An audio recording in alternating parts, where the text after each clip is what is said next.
NFL Week 15 best bets are on the way. In this video, we go through every single game on Sunday and Monday Night Football. We get a doubleheader there, give you a favorite spread, money line, total, first half, unders, overs, you name it. We're going to go through every single one of these games. As always, it's Austin, joined by Logan. Those games are all timestamped down below. Logan, I hope you're having a great day. Last week, not the greatest week for each of us. I mean, we went 6-7. Our weeks came down to that Cowboys game on Monday Night Football. You had Cowboys plus 5.5. I mean, I probably should have hit. And then I had Cowboys to score 21 points, and they scored 20. Brutal 6-7 week. On the season, you see our records. I'm 112-83. Logan at 107-91. So a pretty good season for us. And as always, all the games are timestamped down below. So in case you see a Ravens and Giants game that's a 16-point spread and you want to skip it, you certainly can. But we will not begin there, Logan. We will begin with a big 1 p.m. game. Two teams that are eyeing for the playoffs. The Dolphins, who have had a big resurgence since Tua came back, on the road in Houston. The spread is Houston -3, the over-under at 46.5. I could see this game going either way, but I'm going to let you lead things off with your favorite play in this one. What do you got?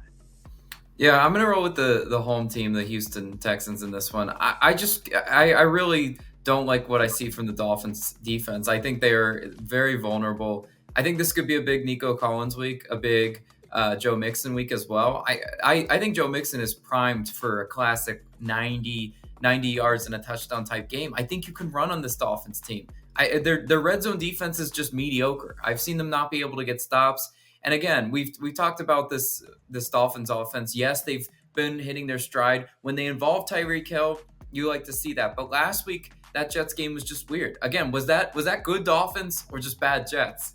A little bit of both, right? But the Dolphins just didn't win convincingly. They didn't tell me that they are elite, that they're a playoff contending type team. And until I really see them have like a statement win, I'm not going to take them on the road +3. I'll lay the points with Houston in this one.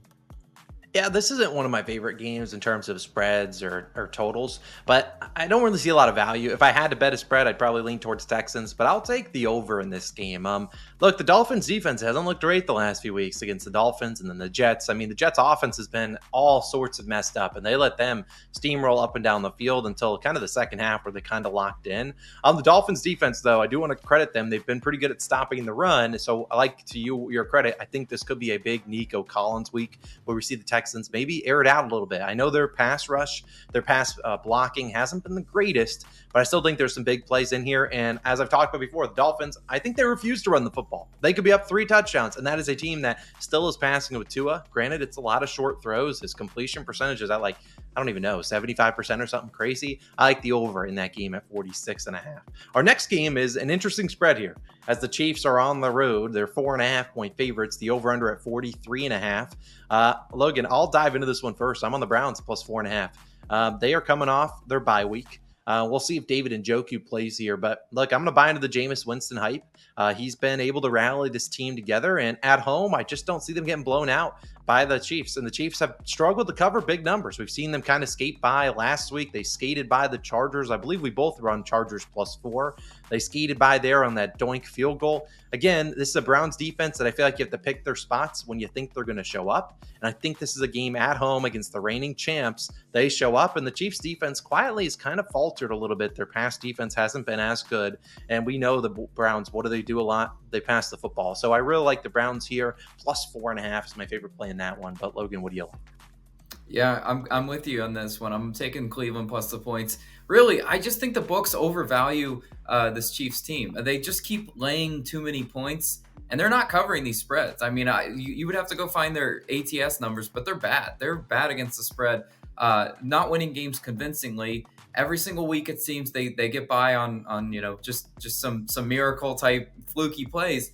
And until they really show me that they're dominant, I'm not going to lay the points on the road with them. I'm just not going to do it. Jameis Winston and this Browns offense is more than capable. Jerry Jeudy's been a guy that they've definitely been using a lot more in that offense. And we needed to find who Jameis was going to really have a go-to guy. Well, he's got it in Jerry Jeudy. I'd like to see Njoku play, give him a little bit extra offensive firepower there. But again, the Chiefs just aren't winning these games big. They're barely really getting Pacheco involved. You and I were talking, just texting about it, how they're really committed to this 3 running back approach with Pacheco, Kareem Hunt, and Pirine as the third down back. It's a weird offense. It doesn't really seem to be explosive anymore. And until we see it, give me the Browns plus the points. Yeah, even if Njoku does not play, it does appear their other wide receiver, Cedric Tillman, might be returning. He's missed the last, I think, game or two with a concussion. Hmm. Obviously missed, obviously bye week in there too. Yeah, you're 100% right. They just don't have a lot of explosiveness in there. I wish they would commit to Pacheco, but they refuse to. They feel like they need to pass it every down. Maybe it's because their pass blocking hasn't been great. I don't really know. But let's Yeah, move on to the that's biggest game of the week. A team that has not been favored in 33 straight games, but they're favored on Sunday, and it's your Carolina Panthers. Favored at home against the Dallas Cowboys. The Panthers have been knocking on the door of several close victories. They've lost a couple games, played some good teams. Logan, the floor is yours. I'm sure you're happy. Bryce Young's playing well. Do you think we get a win? And we're favored for a reason. Are we getting a win on Sunday? uh, just go ahead and put it up on the screen. I've done this like every week. It feels like, yeah. Good in good times. I get the Panthers with like double-digit points. They get disrespected on the line. I like them a lot less as the favorite role. Now, obviously, we like underdogs plus money and all that sort of stuff. Carolina Panthers might be the most competitive, scrappy 3-win team you've ever seen because they get these games close. They just can't quite finish them.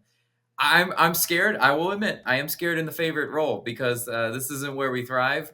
But again, if you're just going matchup based, Carolina's defense has looked really good at times this year. I mean, to go into Philadelphia and really compete with the Eagles like that, their defense, yeah, they let Saquon Barkley run all over him. We can't stop the run. Good thing Dallas doesn't really run the ball at a high efficiency, right? They will run the ball, but it's not going to be an efficient attack. I think that matches up well with Carolina. And I think obviously what we've seen from Bryce Young, like, clap it up for this guy. This guy was absolutely in the dumps in the beginning of the year, but he said, I'm not going to let that beat me. And Dave Canales has put this offense in Bryce's hands and made him just make manageable throws. And he's also made some crazy plays. Xavier Legette, if you just catch that ball, maybe that's a whole different ball game, but I love what I see from my Panthers. I'm not going away from them yet. Yeah, I was not surprised to see you on the Panthers. However, I'll be on the other side. Give me the Cowboys. Give me a +3. The Panthers, as you said, they're not supposed to be favored. They shouldn't. And it feels like a perfect spot. People are going to be like, the Panthers are playing well. Why are they favored? They haven't been favored in 33 straight games. It's got to be a reason they're favored. Hammering it. No, that's not. Nope. I'm just not doing it. This is where the Panthers come crashing back down to earth. Plus, I think it would be a good thing if you lose. You don't even want to win games. You just want Bryce Young to look good, and then you can move on. So I'm doing this for you, Logan. I'm trying to get you a close loss, and I think the Cowboys win this one. I like what their defense has been doing.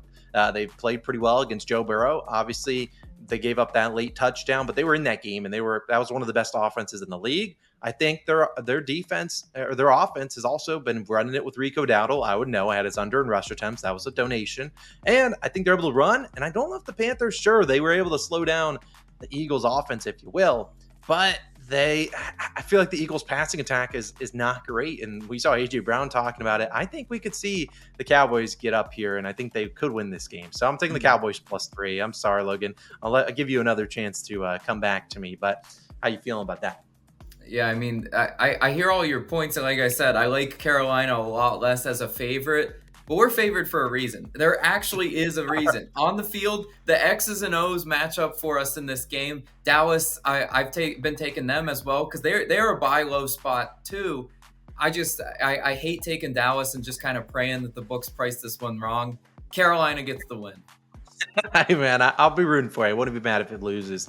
Our next game, we're going to go through this one quick. I think this is the biggest spread we've seen this season. I know the Titans and Lions a few weeks ago had like a 14-point spread. 16.5 are the Ravens on the road, and East Rutherford facing Tommy DeVito of the Giants. Oh, gosh, Logan, what do we do here? I looked at the Giants team total. It's sitting at about 12.5.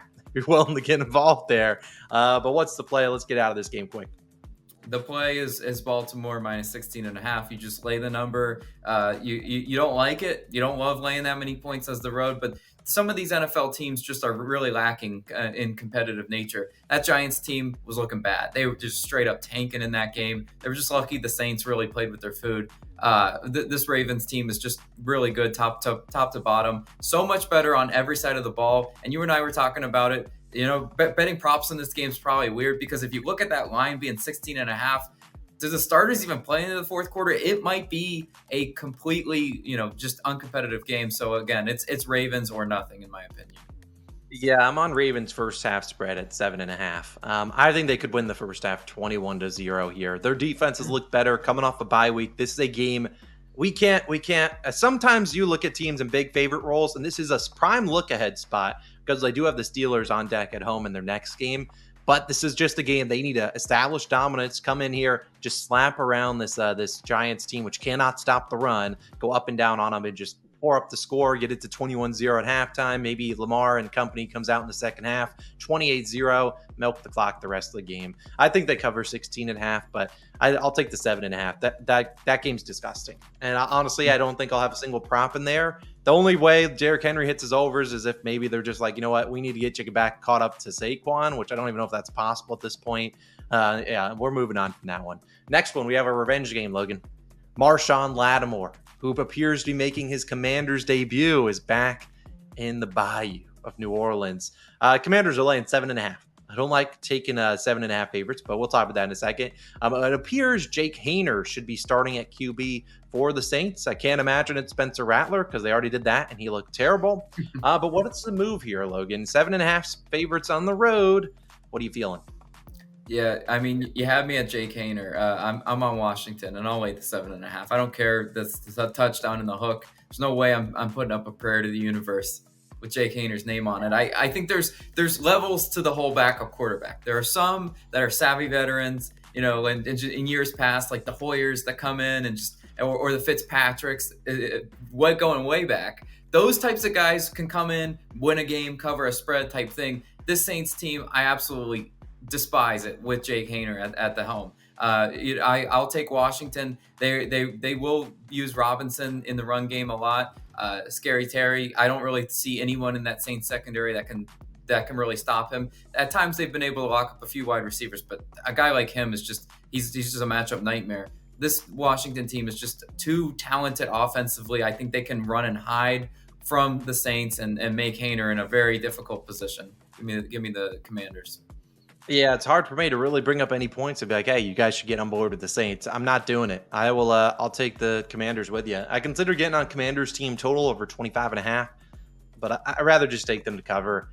We've seen Jake Haener. We've seen Spencer Rattler in there. This is a Saints team that sure they have won 3 of their last 4. Proud of them there, but hard to really see them getting up for this game. They got Jake Haener there. He stinks. We've seen him before. He also likes to take some chances, so don't be surprised if there was a pick here. Commanders, I just think coming off their bye, they're able to run the football, and the Saints, who cannot stop the run, that sets up the play-action pass for Jaden Daniels. I think they're able to pour up and run up the scoreboard in the first half from their defense. Slow things down. This is a Saints offense. Who are you afraid of? Alvin Kamara, he feels like he's kind of on his last legs towards the season. They're like, we don't really want to run him into the ground. Yeah, I'm out. I'll just take Commanders. You can't get me there with the Saints. If they cover, proud of them. We'll take the Commanders, both of them -7.5. Our next game, we have another revenge game. Brian Callahan, the Titans head coach, the former offensive coordinator of the Cincinnati Bengals. They play host to the Bengals. Logan, I'll go first here. Just because of that, I'm taking the Titans plus 5.5. We talked about earlier the Chiefs, 5-8 against the spread. Worst team in the league against the spread, Tennessee Titans, 2-11. So one could say they are due. But again, I will take them. I really, really, really, really need, Logan, if you can put some good vibes out there, I need a big Calvin Ridley game.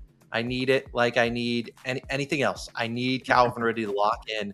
And honestly, if they're down a lot, I'm okay with it. I just need him to have a massive game. 100 yards would really go far for me. But I like the Titans here. I think their defense is pretty underrated. Hasn't been as good recently, but I think in this game, you have to look for spots for a team that has been as bad as the Titans have been. You look for spots where you're like, all right, I feel like this team shows up. And against Brian Callahan, I feel like they show up. So, or not against Brian Callahan, for Brian Callahan against his former team. I think they show up here at home. One of their last home games of the season. I'll take the Titans plus 5.5. But Logan, what do you like? I love your analysis. I love the way you're reading this game because I'm exactly there with you. You took a lot of points exactly from me. The way I look at NFL is these players, the full course of the season takes a toll on you, right? There are going to be spots that teams play a little more motivated. The Titans last week against a really bad Jaguars team in the division with Mac Jones, that was a flat spot. I was on Titans plus 3.5. I regretted that. I was just like, damn, I should have seen that flat spot coming. This time, I'm once again on the Titans, and I think this is a time where they play up. Obviously, we've talked about this Bengals team. We talked about this Bengals defense. They really are not a unit that you want to lay 5.5 with on the road, because that's backdoor potential. I mean, they could be up 7, a garbage field goal or something, come to and backdoor the spread. There's a lot of pathways to which I see this Titans team actually being able to move the ball on Cincy. As you mentioned, Calvin Ridley, hello. I mean, can we get a good Calvin Ridley? He's on my fantasy bench this week, so maybe into the universe. Yeah, Cincinnati. I mean, Joe Burrow will do what Joe Burrow does, but again, their defense is just not good enough to cover road spreads like that.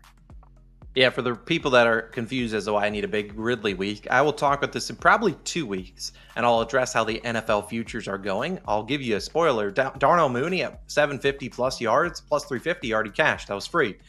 We need Ridley. I think I have his over. I want to say it's like 852.5, 1 unit there. He's at 738 right now. I also have a sprinkle on plus 200, trying to get to 1,000. So let's get it done this week. 272 yards. If he gets 272 yards, Logan, I don't know what I'll do, but I will not be betting on it. I'll buy his Calvin Ridley jersey if he gets 272 this week, because that is not happening. But either way, let's move on to our final 1 p.m. game. We have a bunch of great 4 p.m. games, and we're going to talk about my New York Jets, who are on the road in Jacksonville. Beginning of the season, I might have actually gone to this game. Thank goodness I did not buy tickets, because this is a barf bowl. If I've ever seen one, 2-3 win teams. Logan, I have something for you.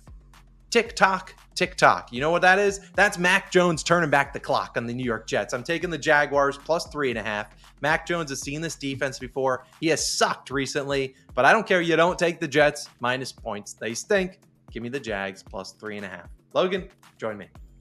Well, last week I was on the Jets plus 6.5. I believe that cashed on the hook, right? I did. Yeah, so it was one of those spots that the Jets were getting a lot of points on the road. Divisional game, I liked it. Now I'm joining you with the Jaguars, though, because this is not a spot I want to lay 3.5 with the road Jets. Absolutely not. So again, what are these? So a lot of these teams, what are you playing for? This Jets team, there's times, especially later in these games, why are the Jets so bad? Because they cannot close out games. They start the game pretty good. They look okay, and then the wheels fall off week in and week out. So on the road against Jacksonville still has some talent, right? Mac Jones is not necessarily the guy I want to run out and go bet on, but he is serviceable. And what we saw last week from Mac Jones was just good enough. Give me the Jags. Dude, that was terrible. That was just that Jaguars and Titans game. My pick in that one was the first half under. There was 3 points in the first half. That was surgical read. But geez, those two teams stink. But again, I like the Jaguars. Hey man, Mac Jones has seen that defense many times. Let's see if this is obviously a shell of its former self. Let's see how they go. But let's dive into some 4 o'clock games, and they actually all start at 4:25. And I think we have 5, I would argue, pretty good games. And we'll begin with the first one. Battle of Pennsylvania, as the Pittsburgh Steelers are on the road in Lincoln Financial Field to take on the Philadelphia Eagles. A big game here, Logan. Eagles are 5.5 point favorites. The over-under at 43.5. Everyone's going to be on A.J. Brown props for good reason, but you're a Philadelphia expert guru. How are the vibes in the city, and what do you feel in this game?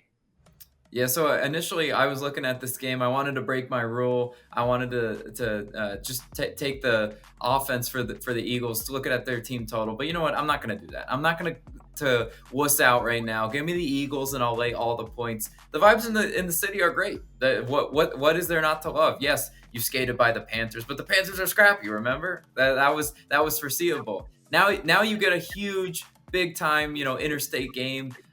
With all the way to the west. People don't understand Pennsylvania is an extremely wide state. So you got Pittsburgh all the way down here, geography lesson. You got Philadelphia all the way over here. So even though they are both in PA, they're not really all that close.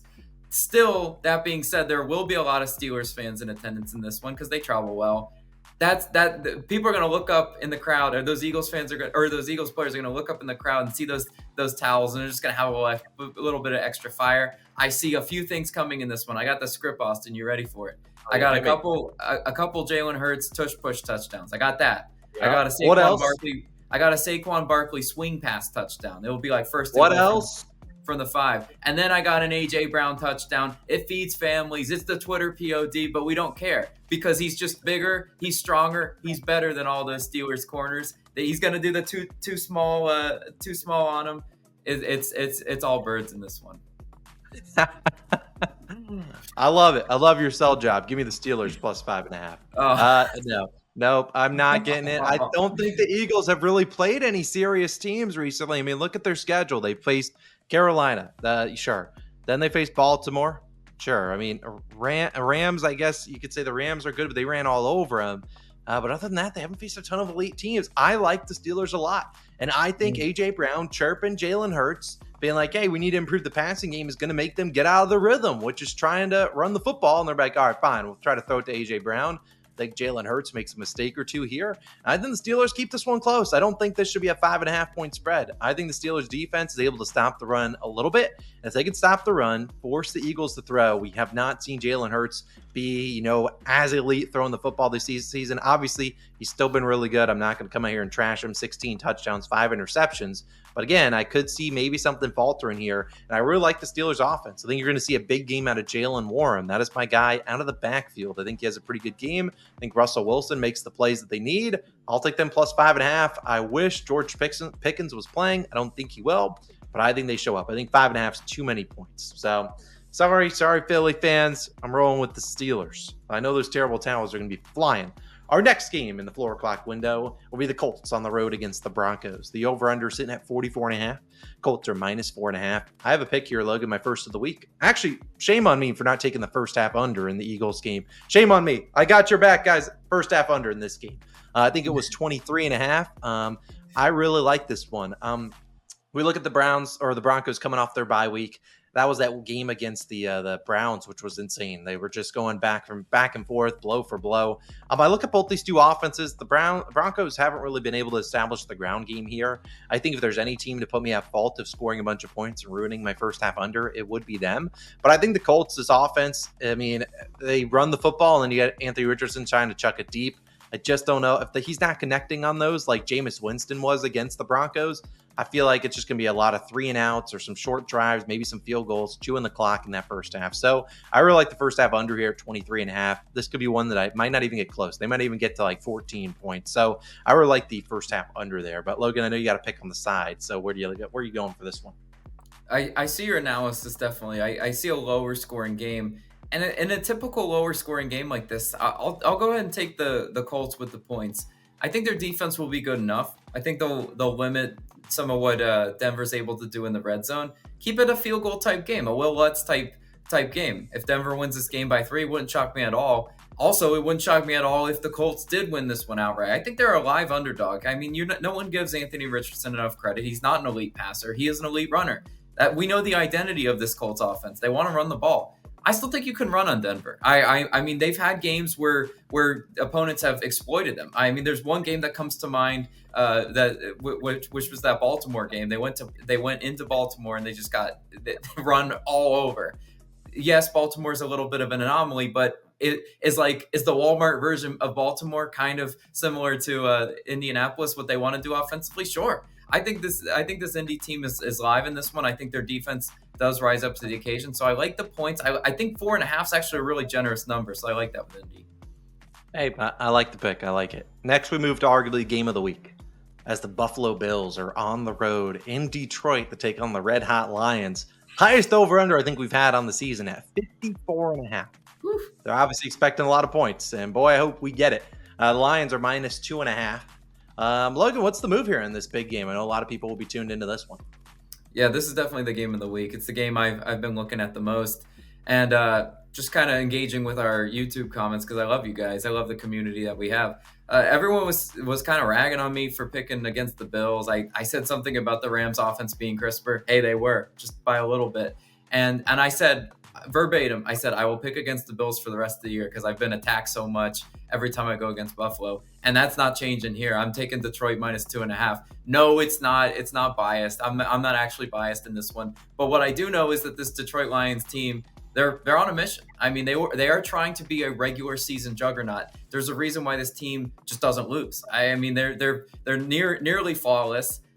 They have an offensive identity that's very hard to stop because they run the ball so efficiently that Jared Goff doesn't even have to do that much. And even if they do get themselves into third and longs, they still have playmakers all over the field. You get Jahmyr Gibbs out of the backfield, and in the passing game, you get Amon-Ra St. Brown, who is virtually unguardable these days.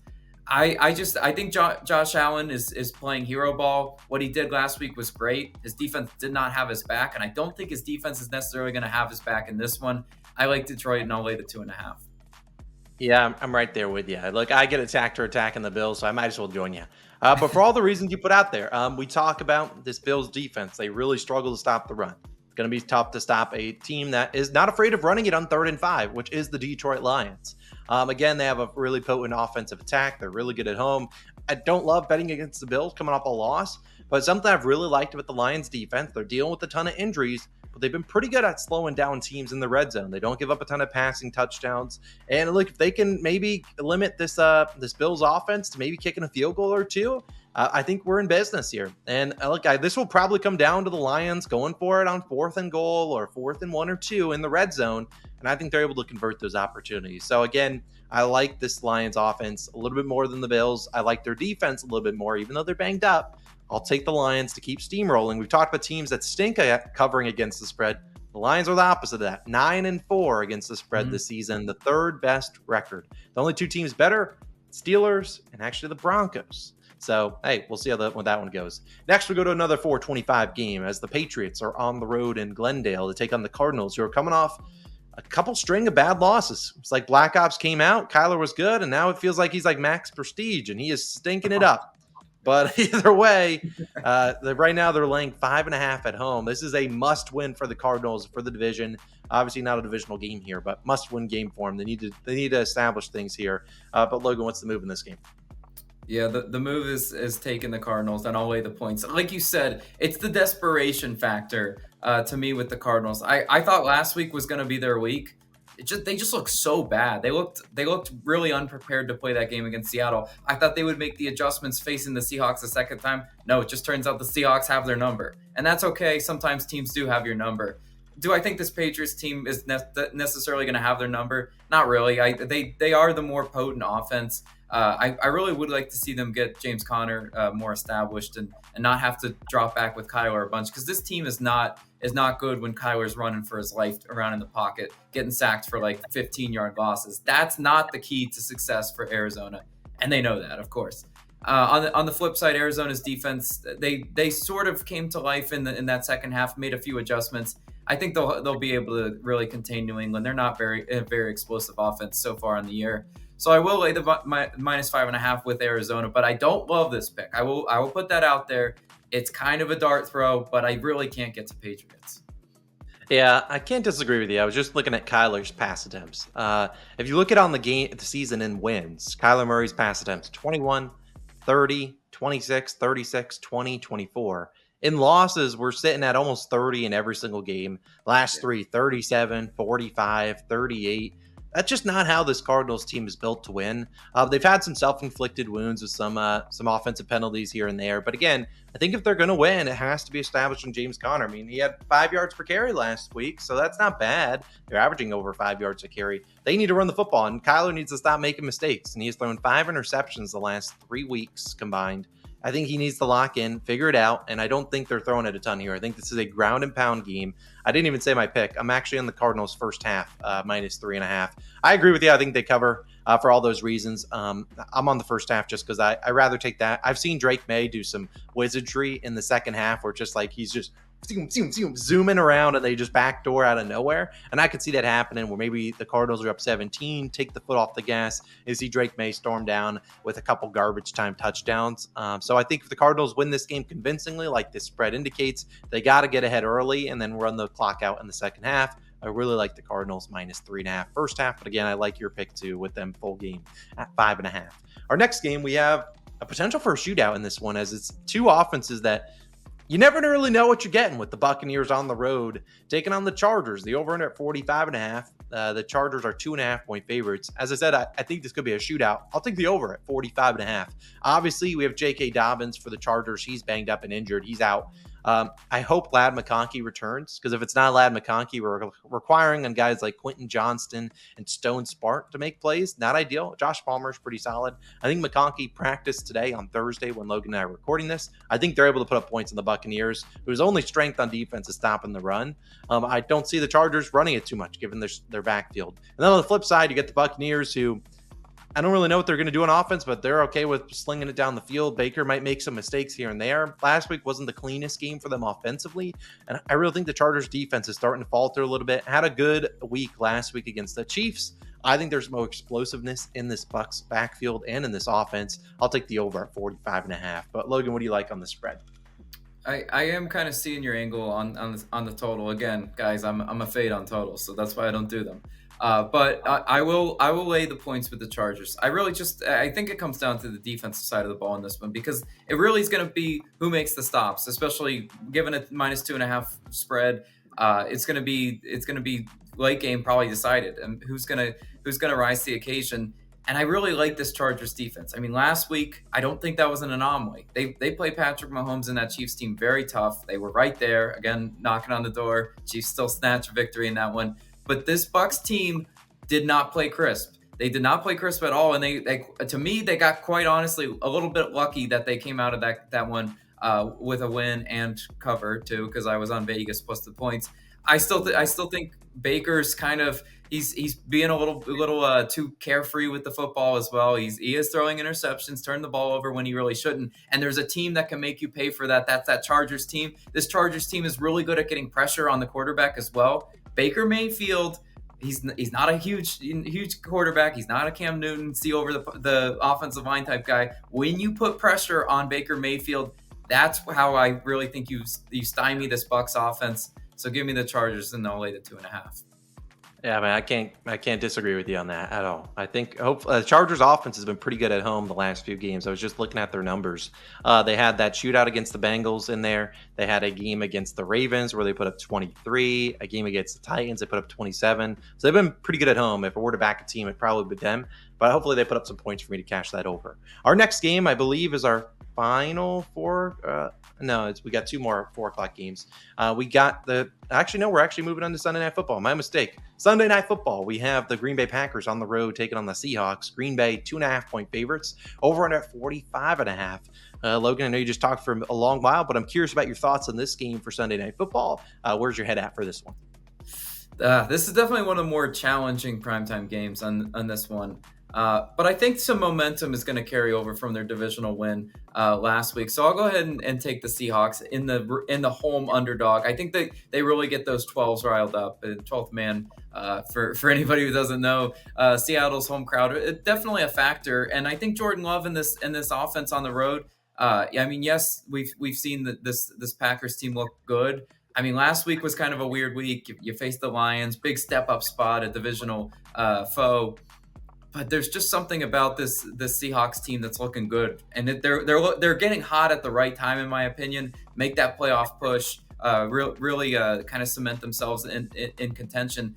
I think Geno Smith and this offense, a big DK Metcalf week potentially. Even though this Packers defenses look good at times, I still think they're able to get some explosive plays. So I think that somehow, some way, sometimes when you're gambling, you have a gut feeling. I have a gut feeling that the Seahawks win this game outright. But again, when offered, I'll go ahead and take the points. Yeah, I don't disagree with you, but I'm on the Packers side. I'll take them on the money line. We look at this NFC West. Logan and I are recording this before the outcome of the Rams and 49ers game. But regardless of how it goes, we can't afford the Seahawks pulling away from the pack and going to 9-5. That would be no fun. So we need all these teams to be sandwiched somewhere in the same record. But joking aside, I think the Packers have the recipe to beat the Seahawks. They have the pass game. They have the run game. The Seahawks have won 4 in a row. They've been pretty hot. This feels like a spot where maybe they lose and they have to refocus in their next game. I don't know what their schedule looks like. I'll look at it right now. They have Green Bay, Minnesota. Why do they play the NFC North? They have Green Bay, Minnesota, and Chicago are their next 3 games. All right. Well, they just loaded up their back half of the schedule. All right. So they're facing the NFC North gauntlet. They faced the Lions earlier this year. I like the Packers, though. It's not my favorite pick. I could see the Seahawks winning here. I respect the 12th man. It's going to be tough to win in Seattle, but I just don't see the Packers losing 2 in a row. I trust LaFleur to really get this team ready to go. So I will back them. Not my favorite pick, but I'll take the Packers here. And then we keep things moving. We have 2 Monday Night Football games, Logan. And boy, they're pretty good. We'll dive into the first one. One of them is on ABC, one's on ESPN. So we have a doubleheader. The first one's an NFC North battle. The Bears on the road in Minneapolis to take on the Vikings. Vikings 6.5 point favorites, over under 43.5. This game aside, Logan, do you feel like this is the same Vikings team that we saw a few years ago, maybe last year, where they were like really, really good? They couldn't lose in close games, and the first round of the playoffs, instant out. Feels like that's the same thing with this Vikings team, but I don't know. What are your thoughts on them, and who do you like in this game? Yeah, you know what? I'll take the Vikings and I'll lay the points. Not my favorite pick at all. Again, in divisional games, it's the higher spreads. You have to question how much you really think this one will be uncompetitive. But guys, I mean, I thought Chicago was. I had them penciled in my head last week. I'm like, oh, they're gonna play pretty competitive, pretty feisty in San Francisco. No, absolutely not. They got steamrolled. I just couldn't have been more wrong on that Bears team. And really, what let them down was their defense too, which I thought was one of the better units. I was kind of dumbfounded at the way their defense played in that game. Kind of made me pause a little bit, because if their defense is not playing up to what I think they're capable of, there's no chance that they cover the 6.5 point spread. There just isn't. Their offense is not good enough. They rely too much on Caleb Williams, drop back passing. They're not efficient running the ball at all. And against a team like Minnesota, playing at home, that's a recipe for a blowout, actually. So I'll lay the points with the Vikings. Again, not my favorite pick, but I like what we're seeing from this Vikings offense too, with using Addison, using Jefferson like that. When you're getting explosive plays down the field like that, you put a lot of pressure on the defense. And again, I think this Minnesota team's pretty good right now. Yeah, I can't disagree with you. They're looking pretty good. Sam Darnold's playing for a contract. Respect to him. I'm going to take the Bears team total, though, here at 16.5. I just don't think the Vikings defense is as good as it's shown. Last week, they obviously made Kirk Cousins look like a bozo. They still hit this team total over. The Bears have already hit this team total over against the Vikings. We've seen Caleb Williams the last few weeks. He's getting better. First half last week was atrocious. Let's get that out of the way. But in a divisional game, you've already seen their defense before. That obviously helps a guy like Caleb Williams, who's obviously a rookie. I think they're able to move up and down the field a little bit, hopefully score some touchdowns for me. But to Logan's point, their defense has been terrible the last few weeks. I still trust them, but I don't trust them enough to cover me 6.5. I think if they cover that, it's probably because they at least scored 17 points, because I think they're at least giving up 24 here to a Vikings offense that is humming along. So I really like this Bears team total at 16.5. I think it's minus 130. I'll take a stab there. Man, the Bears, hopefully, I don't know. I don't know what to do with that team. And then the final game of the week, Logan. We could see a revenge game. There are some injury notices here. We'll talk about that in a second, but it's the Falcons on the road in Vegas to take on the Raiders. Falcons minus 4.5. They have looked bad recently. Kirk Cousins, I don't think, has thrown a touchdown since like week 9. He's been pretty bad. The over under 44.5. I don't know what to do with the Falcons. On the Raiders side, Aiden O'Connell did not practice on Thursday. We'll see if he practices Friday. We have no idea, but it could be.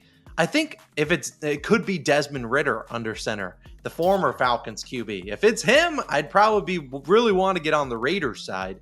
If it's Aiden O'Connell, I don't know if I love it as much. I like that revenge game, although I do think Desmond Ridder might be one of the worst QBs, worst backup QBs, worst third string QBs in the league. But either way, Logan, we have no idea. Logan, what's your play here?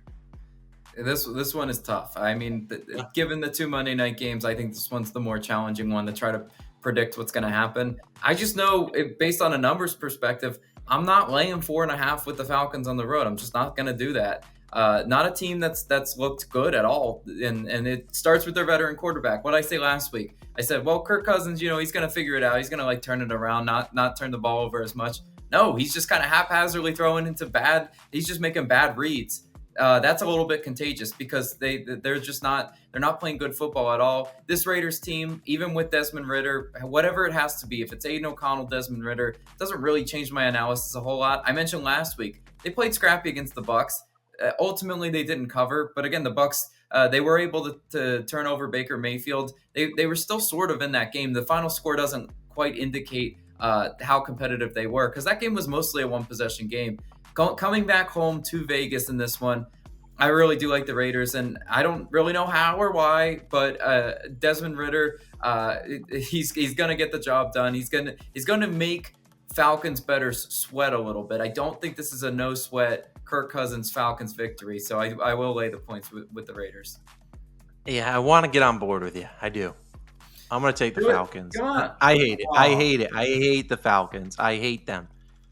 Will Kirk Cousins throw a pick? Or throw a pick, probably. Will throw a touchdown was my first thought. Unlikely, but we'll see. The only thing I just don't like the injuries for the Raiders. And obviously my thought process could change. I'll post a separate video for Monday Night Football. Maybe my feelings change depending on the injuries. If Desmond Ridder's back there, I love the revenge game, but he sucks. He's really, really bad. And I think a key injury here is Max Crosby. He did not practice on Thursday. If he's not in there, getting pressure on Kirk Cousins, I feel like Kirk maybe is able to do something. I know Kirk used to be a primetime fade. He's been better on Monday nights, I think. I hate it. A confidence scale out of 10, and I think Logan would probably attest his Raiders confidence is probably about a 3 out of 10, and that's where I'm at with Falcons. I really don't like this one. I feel like it might clear up in terms of my thought process depending on the injuries, but I'll take the Falcons. It's disgusting, but the Raiders have lost 9 straight games. I just can't get there with them. Falcons have lost 4 straight, so we're not talking about 2 teams that are going in the same direction or opposite direction. It's disgusting, but I'll take Falcons -4.5 to close out week 15. But Logan, any final thoughts before we get on out of here? Well, I was just going to say, yes, the Raiders are a sinking ship, but the Falcons are also a sinking ship, and you're going to lay 4.5 on the road with them. That's a prayer. Like sometimes in games, it's a dart throw. It's a dart throw. You're throwing up a little prayer. If I'm going to throw up a prayer, I want to be on the underdog side of the NFL because teams don't lose in perpetuity. So the home team in this one, home underdog, I do like the Raiders. And not my favorite, though. Again, I'm about with you on the 3 out of 10. You spoke for me there. I'm really excited, though, to see this week. I know us fantasy football players got a little extra skin in the game in the fantasy playoffs type thing. So hopefully you guys were elite like my team and able to make the playoffs. Not a absolute tank of a team. And Austin, Austin, how did you manage to have such a terrible fantasy team this year? You know, I saw an ESPN article today, or maybe it was yesterday, and it was one of those like percentage of teams that made the playoffs and players. So it was like if you had Jamar Chase, your team has a 75% chance of being in the playoffs. And then it kind of ranked them in order. It was like Jamar or Saquon, whatever, Lamar Jackson, so going down. I think I had to get to number 23 before I think it might have been 30 before I found a player that was on my team. And I think that attests to how bad my team is. It is terrible. But hey, we're going to still try to avoid the fantasy punishment and try to keep things moving. We're gonna, man. I don't know how I managed to concoct something that bad. But hey, there's always next year. If you're not first, you're last. So I will be cheering you on, and I hope you get the job done. Yeah, appreciate that, buddy. But that's going to wrap it up for week 15. Thank you for tuning in. Our final thought, actually, our long shot parlay is as dead as it can possibly be. Thanks, Kurt. GG, everyone. Kirk Cousins, thanks for nothing. Josh Allen really turned on the burners to pass Lamar Jackson. That one's still not over, but it doesn't look good. Kirk Cousins really nuked us there. So long shot. It had a good 2 or 3 week lifespan. We were like, all right, we might be dialed in. And that has not been the case. But either way, we appreciate you for tuning in. Austin Logan signing out. No college football video this week, but we will be back next week to do college football and recap Logan's 0-5 day. We'll talk about that next week, Logan. We're signing out. We'll see you guys in the next one. Peace.